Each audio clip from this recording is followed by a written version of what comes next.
Have you ever heard about the concept of optimistic nihilism? It's the idea that life just might be meaningless, but in doing so, it liberates you to make up your own meaning and find your own purposes. And what better characters portray that message than Rick Sanchez and Bill Cipher? Rick Sanchez might, but Bill Cipher is a very determined character, who very well sees the universe in a way that an H.P. Lovecraft character would. In other words, his intentions go beyond superficial evil. He represents a physical manifestation of Dipper's desires for what a narcissist would call absolute knowledge. That's why Bill Cipher versus Rick Sanchez makes a great fight. Not just because their beliefs are the same, but they experience similar root observations, yet have completely different intentions when researching their end goal. Oh well, it looks like someone got a software upgrade. Thanks for sharing such philosophical knowledge, Dr. Professor Robot. Don't pretend like you weren't the one to bring up philosophy to have a theme for this fight to begin with. And besides, you need a high IQ to understand Rick and Morty. So of course I'm going to showcase the absolute magnitude of my intelligence in this episode. Good point. I'm actually not sure how to transition from this, but something yada yada rewind rumble.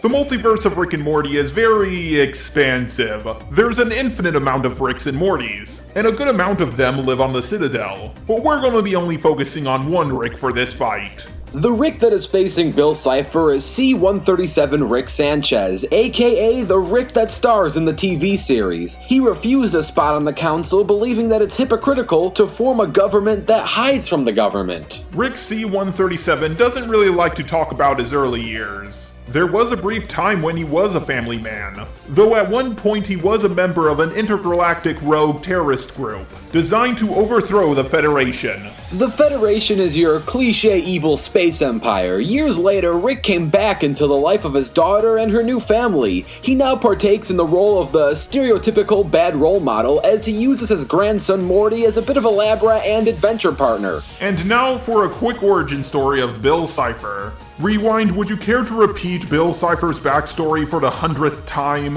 Well, don't mind if I do. Okay, go ahead, just understand that being self-aware doesn't make it funny or quirky. The legendary God-tier reality warping meat Dorito is back. That's right, people, we're talking about the one and only Bill Cipher. Bill Cipher has traveled many dimensions and resides in the fourth in his plot to take over Gravity Falls and the universe itself. He is a reality warper who finally gained his physical form to unleash his Weirdmageddon onto the third dimension. Bill can bend time and space, and of course warp reality thanks to his physical form and Weirdmageddon control. Okay, so now I'm assuming that you want to spend the rest of your time talking about Rick, since you don't want to regurgitate old information about Bill Cipher. I didn't know you programmed mind reading into your software jar, but yes, that's exactly what I plan on doing. Moving on to technology, stats, and abilities. Rick has several machines that can enlarge whatever it hits. It's been shown to enlarge objects up to the point where they were towering over buildings, or even all of America. If Rick used this on himself, he would easily be country to continental level. And that's just how powerful he would be physically. He has a mechanical arm which can shoot out a laser that one-hit KO'd this pterodactyl-looking monster. If he used that laser while he was the size of the USA, he could be a moonbuster. His standard arsenal includes the portal gun, ray gun, flask, watch barrier, laser blade, holographic decoys, anti-turret bots, bubble gun, collapsible staff, crotch gun, disintegration bomb, grappling hook, grenades, memory extractor gun, muscle memory extraction device, ski shoes, and a sticky bomb. A lot of these are pretty self-explanatory just from their name alone. Well, the crotch gun is not self-explanatory. We don't want people to get the wrong idea of what it can do.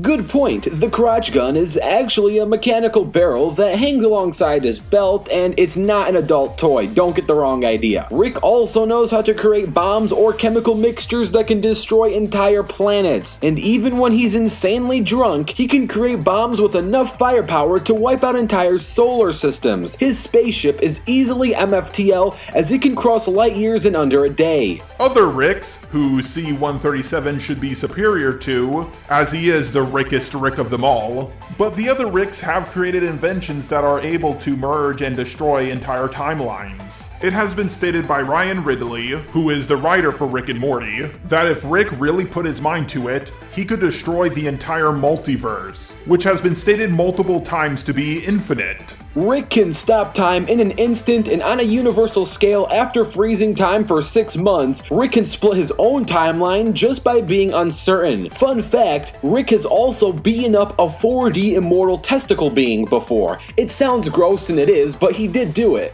So, overall, just imagine a more crazier, more scientifically cynical version of Doc Elliott Brown from the Back to the Future movies. And that's pretty much Rick Sanchez.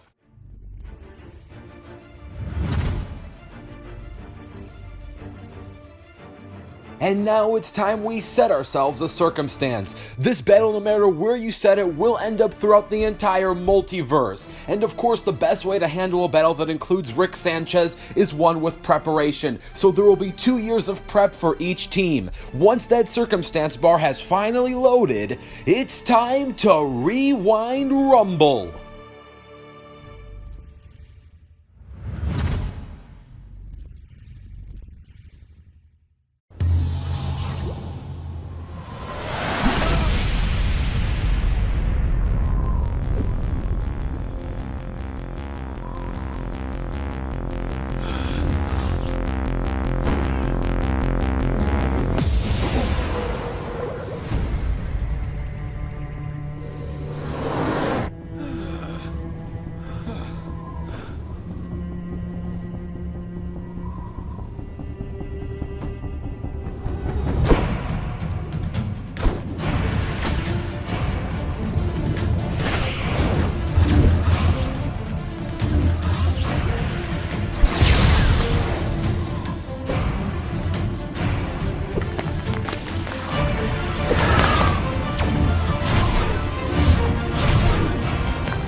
Knockout!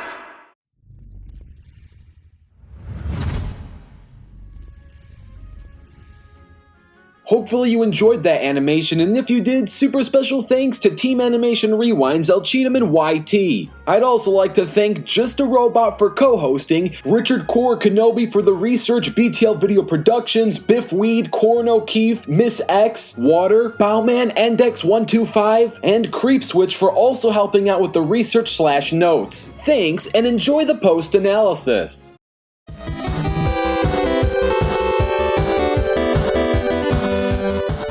And the winner is Rick Sanchez. You know what that means, right? No, what does that mean? It means that the only way you can walk out of this argument without wanking Rick Sanchez would be to debunk yourself when you wanked Bill Cipher to being 12th dimensional. So how about you cough it up and tell the audience that Bill Cipher isn't actually 12th dimensional. At best, he's 5th dimensional. You do realize that if Bill Cipher was actually 12th dimensional, him being trapped in the 4th dimension for trillions of years would be the worst plot-induced stupidity of all time.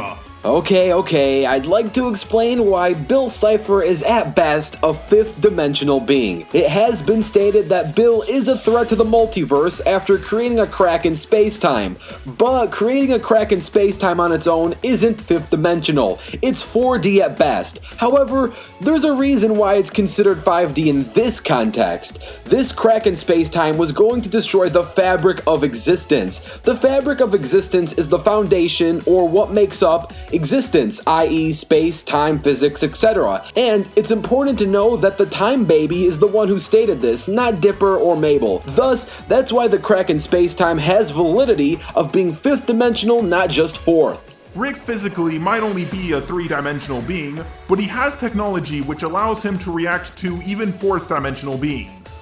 In my dimensional tiering video, I said Rick was 7th dimensional using his portal gun, but he's actually more like 10th dimensional, or 9.5 dimensional. Allow me to explain. I want to make it clear that I'm not just talking about dimensions in a spatial sense, but I'm also talking about them in a temporal sense. 7th dimensional is where you can travel to alternate timelines with different starting conditions than our own. 9th dimensional is where you can travel to parallel dimensions with different physics than your own. Yeah, I said that was 7th dimensional in my dimensional tiering video, but it's actually 9th dimensional. And he can also freeze time, which makes him somewhat 4th dimensional, but he can't really travel through time. So he's close to 10th dimensional, but not really quite there. Now I want to make this clear, like I did in my dimensional tiering video, even though most people ignored it, there are multiple ways to do dimensional tiering. And I'm not just saying that if you're 5th dimensional, you're infinitely above someone who's 4th dimensional.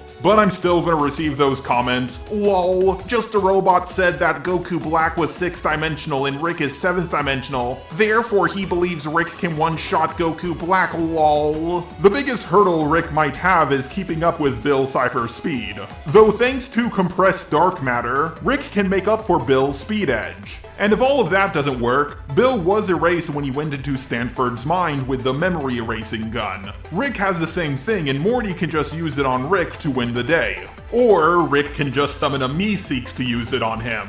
Once Bill's mind is extracted, he won't know how to escape by being trapped in the 4th dimension. Again. If Rick decides to put him there, that is, but I think Rick would use him for other projects. It took Bill trillions of years to break free the first time, and Stanford's mind wasn't completely erased. I'm assuming it would take him much longer the second time if he had a completely blank mind, resulting in Rick winning with at least a Wubba lubba dub dub! Hey, AnimationRewind, you fool.